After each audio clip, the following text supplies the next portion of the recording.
بھول جاتے, بھول بھلائیاں. میں نے یہاں لوگوں کو دیکھا ہے, باپ کا انتقال ہو گیا, ٹینشن سے پاگل ہو رہے ہیں, تیسرے دن ویلیاں لگاتے پھر رہے, بھول گیا ابا کا. مایوس کر دینا جب انسان اپنے آپ کو. تبھی کہتے ہیں نا بچہ گم جائے یہ زیادہ خطرناک ہے, مر جائے یہ کم خطرناک ہے.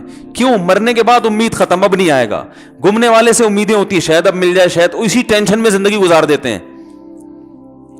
تو عاشق کو چاہیے معشوق کے بارے میں یہ سمجھے کہ یہ میرے لیے مر گیا ہے, ختم, اس کا نمبر بلاک, اس کے بارے میں سوچنا ختم. کچھ دن طبیعت خراب رہے گی, اس کے بعد انشاءاللہ سیٹنگ پہ آ جائے گا. یہ کمبخت چاہتا ہی نہیں علاج کرنا, بار بار اس کی تصویریں دیکھتے رہیں گے, بار بار اس سے بات کرتے رہیں گے, بار بار اس کے بہانے سے اس کی گلی کا چکر لگائیں گے, اور پھر اسی کو سمجھانے کے لیے فون کرتے رہیں گے بار بار کہ میں تم سے محبت ختم کر رہا ہوں, سن لو. حقیقت ہے, یہ بھی ہوتا ہے عاشقوں کے ساتھ. دیکھو آئندہ مجھ سے بات چیت نہیں کرنا, کیونکہ میں بس یہ آخری کال تھی میری. بھائی جان ضرورت کیا ہے آپ کو یہ بتانے کی بھی آخری کال تھی یا پہلی کال تھی؟ یہ عاشق لوگ کرتے ہیں, حقیقت بتا رہا ہوں. آپ کو کہہ رہے ہو گے مفتی صاحب کو کیسے پتہ چلے گا ہمارے بارے میں؟ بھائی ہم نے پوری دنیا دیکھی ہوئی ہے, دنیا کے ہر آدمی سے ہم ملے ہیں الحمدللہ, اور ہم بھی اسی ماحول میں پلے بڑے ہیں جس میں آپ پل بڑھ کے جوان ہوئے ہیں. تو عاشق کیا کرے گا کمبخت, وہ بہانے سے سمجھاتا رہے گا, کبھی ڈانٹتا رہے گا, تعلق ختم, نمبر بلاک, آئندہ مجھ سے بات نہیں کرنا, میرا ایمان خراب ہو رہا ہے, جاؤ دفع ہو جاؤ. پھر 2-4 دن کے بعد چیک کرے گا کوئی کال تو نہیں آئی بھی, اس نے میری ہدایت پر عمل کیا, اس نے نمبر بلاک کیا. تو آپ کبھی بھی ٹھیک. پہلی بات تو یہ کہ عاشق کو چاہیے وہ یہ سمجھے کہ میں بیمار ہوں, یہ بیماری ہے. ہر وہ چیز جو آپ کو نارمل لائف سے ہٹا دے وہ بیماری ہے یا نہیں ہے؟ وہ ٹینشن ہے, وہ بیماری ہے بھائی. ایک چیز نہیں مل رہی, تمیز سے نہیں مل رہی, چھوڑ دو, اس کا تصور دماغ میں لانا چھوڑ دو, اس کا نمبر بلاک کر دو, ایسے ہو جاؤ جیسے تھا ہی نہیں. کچھ دن طبیعت خراب رہے گی, اس کے بعد انشاءاللہ ٹھیک ہو جاؤ گے. حضرت حکیم الامہ مولانا اشرف علی تھانوی رحمہ اللہ کے پاس ایک عاشق آیا. اس نے کہا ایک گھوسن کہتے ہیں نا, وہ جو گوالے ہوتے ہیں نا, ان کی عورتیں جو دودھ بیچتی ہیں, تو ایک دودھ والی عورت پہ یہ عاشق ہو گیا تھا, اور نکاح کو کوئی چانس مانس تھا نہیں.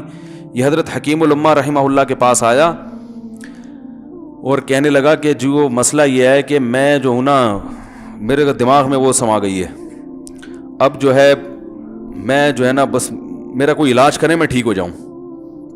ہاں, کہنے لگا مجھے وہ دلا دیں آپ اللہ والے ہیں, بہت پہنچے ہوئے بزرگ ہیں, تو بس آپ کسی طرح اللہ سے مانگیں وہ مجھے مل جائے. تو حکیم الامہ نے فرمایا کہ دیکھو بھائی, پہلے تو استخارہ کرو. استخارے کا مطلب وہ والا نہیں استخارہ جو آج کل ہو رہا ہے, یعنی اللہ سے دعا مانگو, اللہ یہ بہتر ہے تو مقدر کر, بہتر نہیں ہے تو مقدر. ہو سکتا ہے اللہ کے علم میں یہ بہتر ہی نہ ہو, یہ بھی تو ممکن ہے کہ آپ چاہ رہے ہو ہر وہ چیز جو ہم چاہتے ہیں وہ ہمارے لیے اچھی نہیں ہوتی. تو اللہ سے پہلے دعا مانگو, اور پھر جو ہے وہ پیغام بھیجو. اگر نہیں قبول ہوتا تو پھر اپنا دماغ یہاں سے ہٹاؤ. اور دماغ ہٹانے کا طریقہ یہ ہے کہ اس کا جان بوجھ کر تصور نہ کرو. یہ میں نے پورا واقعہ ایسے سنا رہا ہوں کہ کوئی عاشق واشق بیٹھا ہو تو وہ سن لے کہ اس طرح سے علاج ہوگا. کبھی اس کا دماغ میں تصور نہ لاؤ, ٹھیک ہے نا, جان کر نہ لاؤ. خود بھی آ رہا ہے تو وہ ایک الگ بات ہے نا, وہ تو غیر اختیاری چیز ہے. خود سے آ رہا ہے تو ایک الگ بات ہے, جان کر نہ سوچو اس کے بارے میں, اپنے آپ کو مصروف رکھو, اس کی طرف کبھی جاؤ نہیں, اس راستے سے نہ گزرو. تو یہ پرہیز ہے, یہ پرہیز کرو گے تو پھر میں دوا بتاؤں گا. یہ بھی دوا نہیں, میڈیسن نہیں دی ہے, یہ تو اس میڈیسن کے پرہیز ہیں. اس کے بعد میڈیسن بھی ملے گی, جو ذکر وہ بتائیں گے اللہ کا ذکر وہ بعد میں, پہلے یہ پرہیز. اس نے کہا یہ نہیں ہو سکتا مجھ سے. اس نے کہا مجھے تو دودھ چاہیے نہیں ہوتا, پھر بھی وہاں جاتا ہوں میں دودھ خریدنے. مجھے تو دودھ کی ضرورت نہیں ہوتی, پھر بھی جاتا ہوں. اور کہا آپ بس مجھے کسی طرح سے وہ دلا ہی دیں. تو حکیم الامہ پہلے زمانے میں لوگوں میں بزرگوں کا احترام بھی تھا, انہوں نے ایک تھپڑ لگا دیا اس کی. اب دیکھو آپ کہو گے بد اخلاقی ہے تھپڑ لگانا, حالانکہ یہ عین اس موقع پر کیا تھے, اخلاق تھے. انہوں نے ایک زور سے تماچا لگایا, کہا کہ جب علاج کرانے آیا ہے تو طبیب کی بات مانتا ہے نہیں. اب ڈاکٹر اگر کسی مریض کو کہے یہ کرو وہ کرو, کہہ رہا میں یہ نہیں کروں گا, تو ڈاکٹر کہ دفعہ یہاں سے, میرا ٹائم کیوں ضائع کر رہے. ایک تھپڑ لگایا اس کے زوردار نا, بولا جب آئے ہو ہم سے علاج کرانے کے لیے اور ہماری مانتے نہیں ہو تو ٹائم کیوں ضائع کرو ہمارے. زور سے تماشا لگایا. لوگوں میں صلاحیت تھی پہلے زمانے میں. اگلے دن آیا کہہ رہا ہے آپ کے اس تماچے کے ساتھ ہی میرا عشق ختم. تماچا لگا ہے اور عشق ختم. حکیم الامہ کو حکیم الامہ اس لیے تو کہتے تھے کہ وہ جانتے تھے کس کا کیسے علاج ہوگا. اس کا علاج تمیز سے نہیں ہو سکتا. اس کو یہ ہے کہ زبردستی اس کے کولے میں انجیکشن ٹھوک دو. تو وہی کیا انہوں نے. تو لگایا زور سے تھپڑ اس کا. ہاں عشق, وہ عاشق کی بات کر رہا تھا میں. تو میں نے اس کو سمجھایا کہ بھائی اب کیا کرو, یہاں سے تعلق ختم. تو پتہ ہے کیا کہتا, رونے لگا. کہہ رہے حضرت میں نہیں تعلق ختم کر سکتا, مجھے اس سے سچی محبت ہے, پاک محبت ہے, سچی محبت ہے, سچا عشق ہے. یہ فلموں سے سیکھا ہے لوگوں نے, سچا عشق اور جھوٹا عشق. مجھے آ گیا غصہ. بھائی اب تک تو جو بات کر رہا تھا نا وہ ٹھیک کر رہا تھا. عشق ہو گیا, انسان ہے, ہر ایک سے ہو سکتا ہے. ویسے تو بے احتیاطی جو لوگ کرتے ہیں انہی کو زیادہ تر ہوتا ہے. چلو بے احتیاطی ہو گئی, لیکن چلو ایک جائز طریقہ اختیار کیا نا, کوئی حرام کاری کی طرف نہیں گیا. نکاح, تبھی میں کہتا ہوں بھائی جان کسی کو عشق ہوا کرے, اگر نکاح کی بات کرے تو اس کو ملامت نہ کرو. بیٹا ابا کے پاس آ رہا ہے, ابا مجھے وہ کالج میں لڑکی پسند آ گئی, مجھے عشق ہو گیا, میں شادی کرنا. ابا پڑاخ کر کے ایک چماڑ لگا دیتے ہو, تجھے میں نے یہ عشق معاشقوں کے لیے بھیجا ہے وہاں پہ, اس لیے نہیں تھا, لیکن اب ہو گیا تو اس کا ایک جائز راستہ ہے نا جو اسلام نے بتایا ہے. تو ابا بلا وجہ غیرت کا مسئلہ بنا لیتے ہیں اس کو, ٹھیک ہے نا. تو بھائی یہ نمٹاؤ یار. بچی بعض دفعہ پاگل ہو جاتی ہے عشق میں, تو ابا وہ غیرت کا مسئلہ بنا کے کیوں بھائی یہ کیا ہو گیا. بھائی اگر ہو گئی ہے, پاگل نہیں بھی ہوئی تو پاگل ہونے سے پہلے اس کی شادی کر دو. عقل مند باپ یہ کرے گا, ٹھیک ہے نا. تو اپنے اولادوں کو, یہاں جو والدین بیٹھے, اتنی سہولت ان کو دیا کریں کہ اگر وہ کہیں شادی کرنا چاہتے ہیں تو وہ زبان سے اظہار کر سکیں. بے شک براہ راست کرتے ہوئے شرم آ رہی تو کسی پرچہ لکھ کے ابا کی تکیے کے نیچے لکھ دیں, ابا سیٹنگ چل رہی ہے. ٹھیک ہے نا. تو میں نہیں چاہتا میں گناہ کی طرف جاؤں, میری شادی کرا دو. اور نام نہ لکھو اپنا, ابا خود ہی, ابا کو سب کا پتا ہوتا ہے کہ وہ خود ہی پہچان جائیں گے. تو یہ جو بہت زیادہ سختی والدین کرتے ہیں نا اولاد پہ, اس سے بغاوت پھیلتی ہے. کیونکہ جائز حق تو اس کو دینا چاہیے نا بھائی. ہاں وہ اگر آپ کے خاندان میں میچ ہی نہ کر سکے, وہ یعنی وہ ایسی جگہ پسند کر لیا اس نے کہ وہ ایڈجسٹ ہی نہیں ہو سکتی, تو پھر ایک الگ بات ہے. پھر ابا غیرت دکھائیں, بولا بیٹا تو تیری بیوی ہماری بہو بھی ہوگی, یہ ہماری بہو بنانے کے قابل, یہ ہماری پرمپرا ہے, ٹھیک ہے نا. تو لیکن نارملی ماننا چاہیے.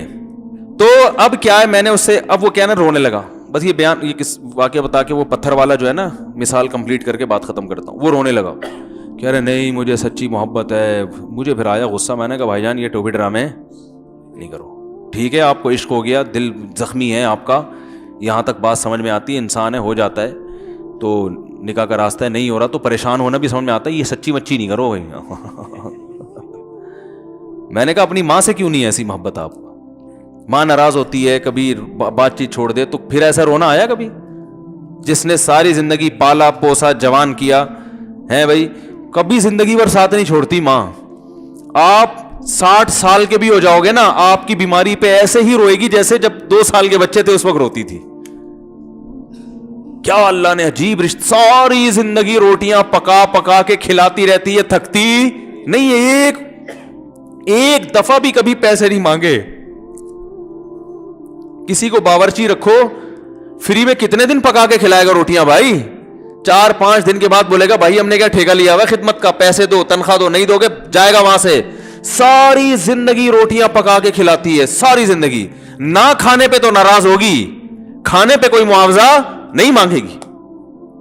کتنا بڑا احسان ہے, اس سے ایسی جذباتی محبت نہیں ہوتی. اس پہ رونا نہیں آئے گا, اس پہ جذبات نہیں مشتعل ہوں گے. تو وہاں نہیں ہو رہے, تو یہاں اگر ہو رہے ہیں تو اس کو پاکیزہ محبت کا لیبل لگانے کی ضرورت. میں نے کہا اس کو لقبہ ہو جائے نا جو تمہاری جو محبوبہ ہے, بی پی ہائی ہوا اور جناب تھوڑا سا ٹیڑھی میڑھی ہو گئی, پھر دیکھوں گا, پھر کہے گا کہہ رہے ہیں مجھ سے صاحب جان چھڑا دو خدا کے لیے, پھر تعویذ مانگیں گے جان چھڑوانے کے تعویذ. ایسا ہی ہوتا ہے نا. اور وہ بھی جو تم پہ اتنا لٹو ہو رہی ہے بھائی, وہ بھی صرف ایک ظاہری عشق ہے. ہاں بعض دفعہ حقیقی بھی ہوتا ہے. وہ اخلاق سے کسی کے متاثر ہو گئے, دینداری سے متاثر ہو گئے, وہ ایک الگ چیز ہے. لیکن زیادہ تر صرف شکلوں پہ مر رہے ہیں, شکلوں پہ. اخلاق واخلاق ایک طرف گئے ہوئے ہیں. دینداری اخلاق کو کوئی نہیں لفٹ کراتا آج کل, صرف شکل پہ. تبھی ان کو کسی اداکار سے کرا دو نا, فوراً بھاگ جائیں گے اس کی طرف.